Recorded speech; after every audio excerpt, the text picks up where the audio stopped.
પગ રાખવાનું પગું નથી, બ્રેક ને કલશ છે, તમે એની ઉપર પગ રાખ્યા તો હું પણ બધા ગાડીઓ લઈને નીકળે તો પગ આમ થાકી જાય તો આમ ફેરવતા હોય. ઈ પગ નો થાકી જાય, ઈ કલશ ને બ્રેક કરતા હોય, હું તમે ત્યાં ધક્કો મરાઈ તોડવી નાખ્યા.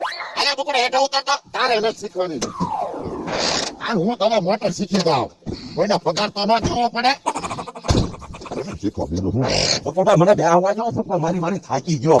આ ભમરાભાઈ તમે બેસી જાઓ. મારો ધક્કો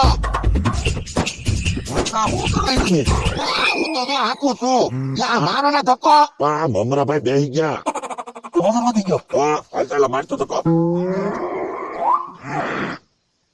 હલવી જોવે ને આમાં ગાડી કરતા તો મમરાભાઈ નો વજન વધી ગયો. ભમરાભાઈ આપણે હેઠા ઉતરી જાવ હાલો. યો બોલો.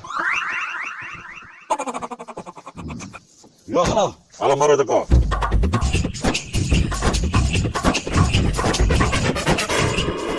મારા ખુદ દાદા આ શું કરો તમે અંદર આમ એમ ન હાંકવાની હોય. હું દાદા મોટરો ઈશારાથી હાલે. ઈશારાથી હાલે તો પણ મને પહેલા કીધું હતા, હવે ધક્કો ન મારતા.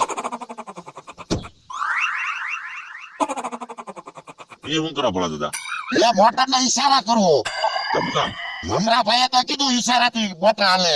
એટલે ભોળા દાદા એમ ઈશારાથી ન કીધું મેં તમને, હેન્ડલ ને ઈશારો કરવાનો હોય. તો પણ એમ કેવું જોઈએ ને. આમાં તમને ક્યાંથી આવડવાની મોટર? હાલો હવે ધક્કો મારો. એ સારું લ્યો, અમને તો હેઠા ઉતાર્યા. મમરાભાઈ સરખો ધક્કો મારો હાલો ને.